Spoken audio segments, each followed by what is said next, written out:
I guess the big news, what? Hunter Biden?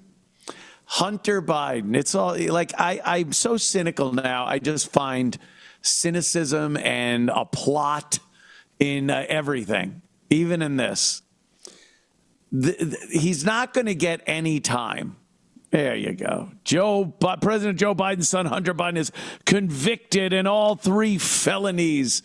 Federal gun trial. Trump got 96 or something, 94, whatever it was, felonies. Yeah, Hunter, guns, drugs, alleged kiddie porn on his laptop, and deals with China and Ukraine, and pimping out his dad's influence and stuff. 3 felonies.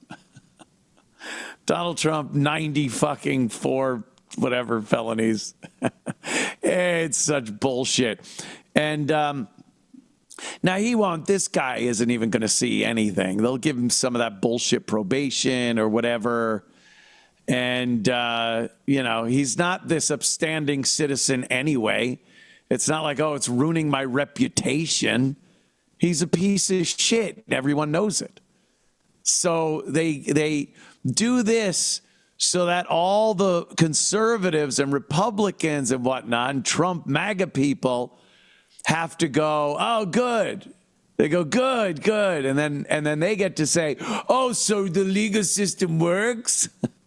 Oh, Trump's was bullshit, but this is... Yeah, and yeah, that is what it is. Yeah, Trump's was bullshit, and I guess this was on the up and up.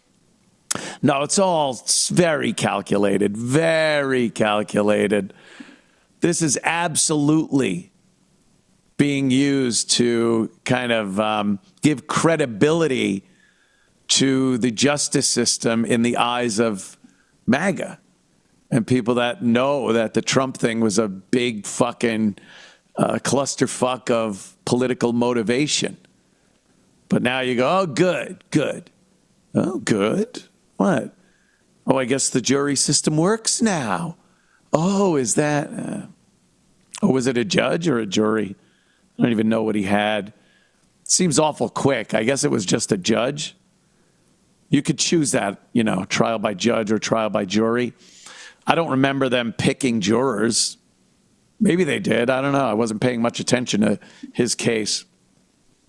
And I don't remember any deliberations. Usually in these cases, when you have a judge deciding, the judge pretty much knows. Right when the thing is done, he's seen everything. He doesn't have to go back and think with himself, I wonder. So convicted. This is for a gun charge that Hunter had. He lied on his federal forms to get a gun. I think his wife at the time disposed of it or whatever. It's just a real piece of shit thing to do. So it's good to see, but again, I see their motivation even in convicting the president's son at this point. And there won't be any sentence. Biden won't have to pardon him because they're not going to give him any time. Doesn't matter. And he's already, in the eyes of everybody, a drug addict piece of shit. Yeah. So maybe, can't they do that? Don't they do that like presidents if they're leaving? If they know they lost the election, and they're leaving office, they pardon a bunch of people. So Biden would probably do that because at that point he wouldn't give a shit. At this point, he doesn't give a shit. I don't think he really cares about this son. What happened to Bo? Bo was the one I liked. He died over in Vietnam.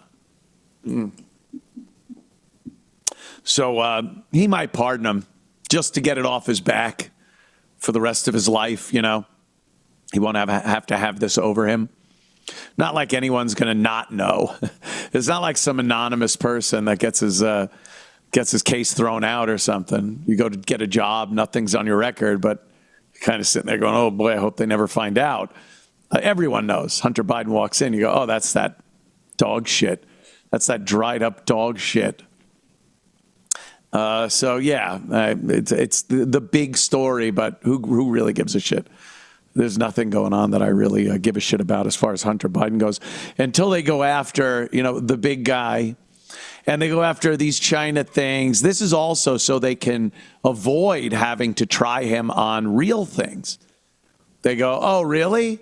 Oh, they never bring Democrats or that team. They never bring them to justice. The president's own son was convicted in a trial, and you go, oh yeah, with the weapon thing that won't come to anything.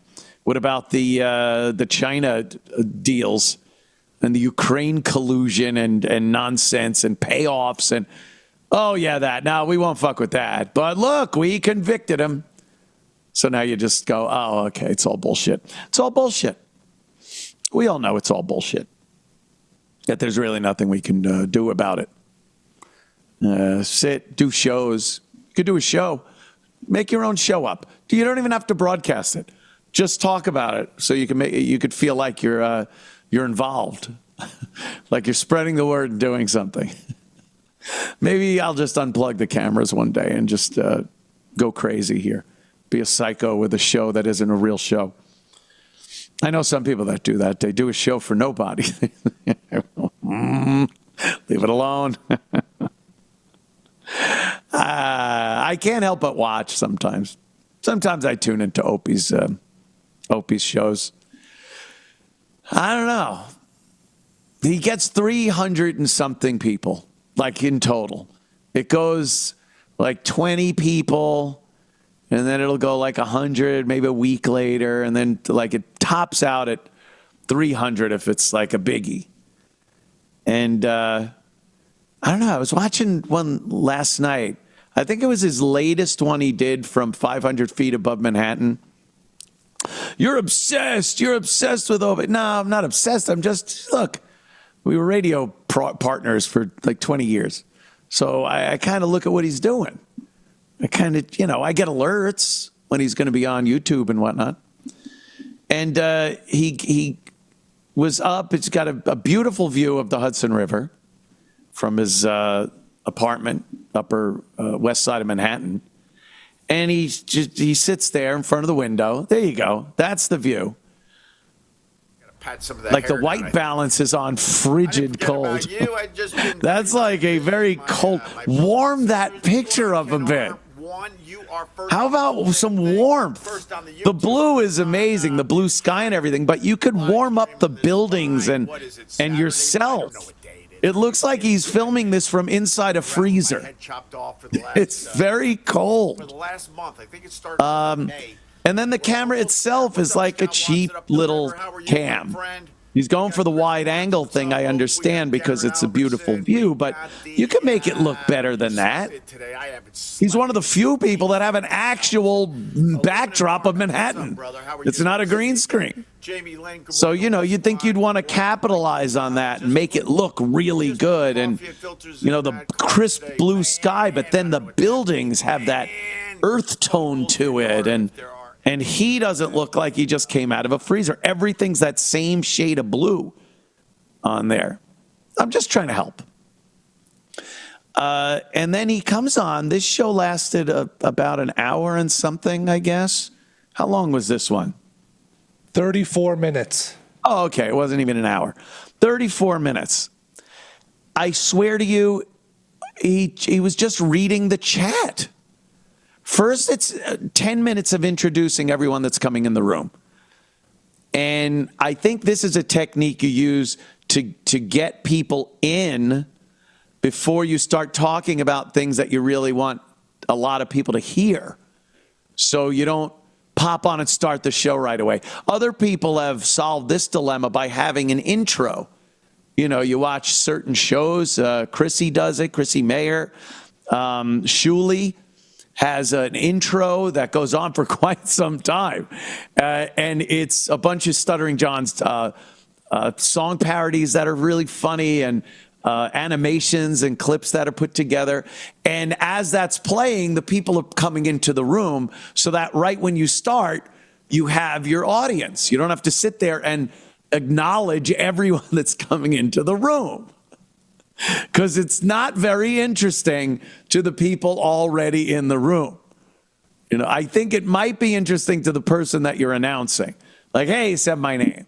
But, it's not that interesting.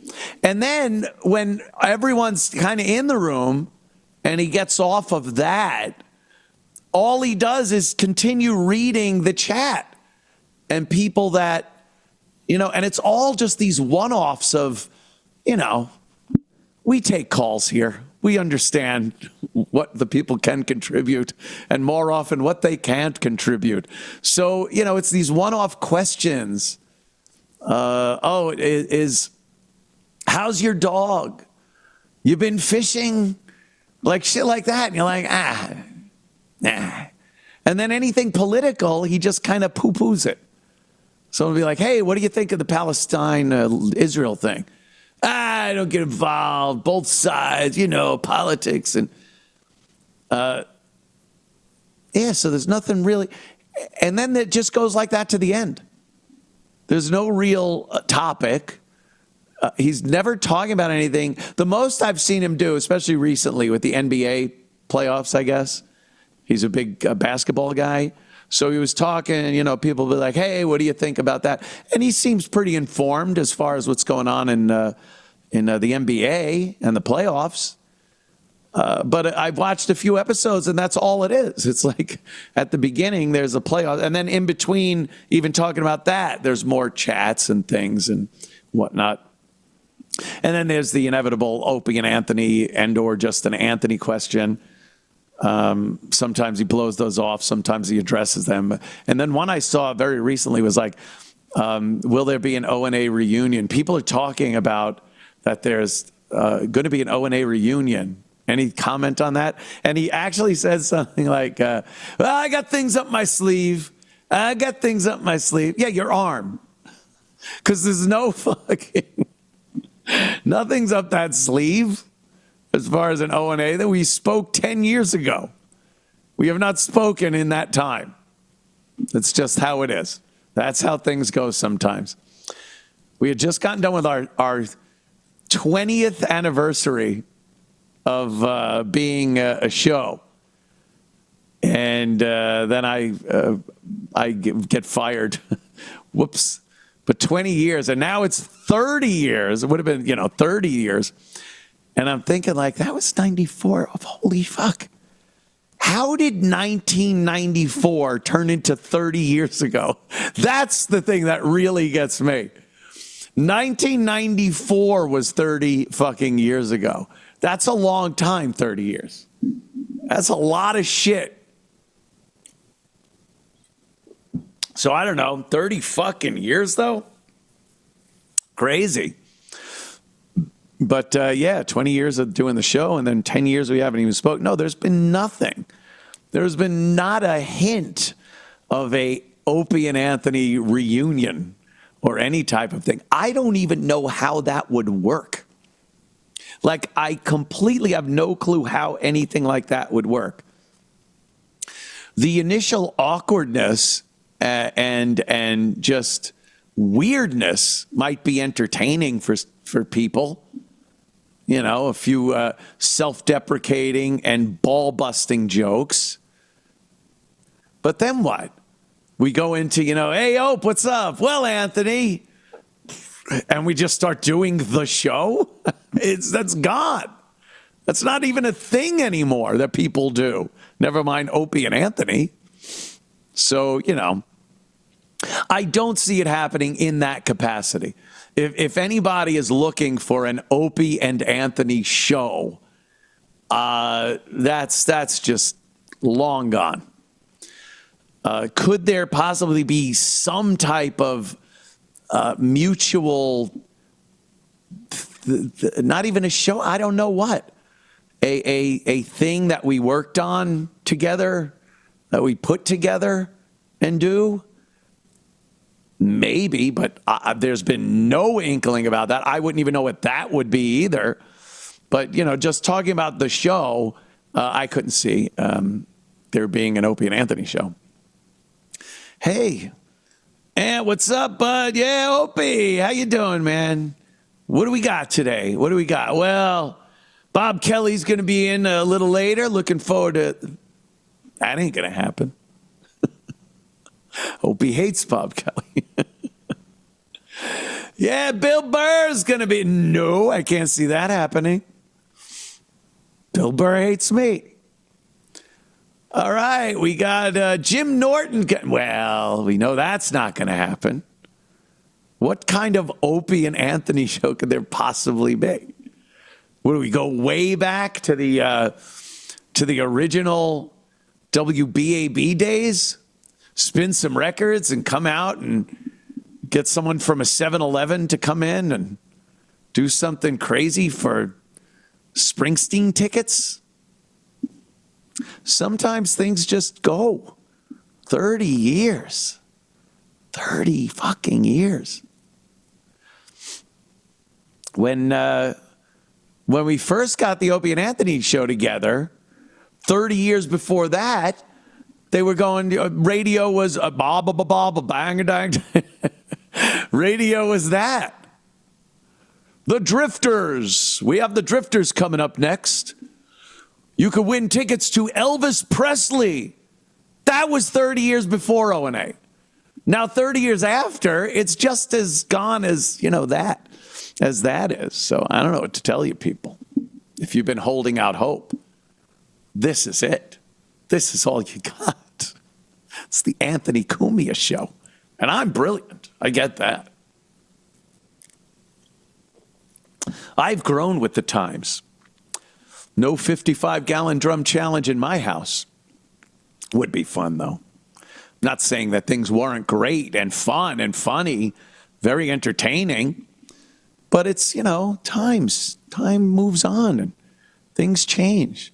And the idea of sitting in a studio or any setting with Opie doing a show just doesn't make any sense.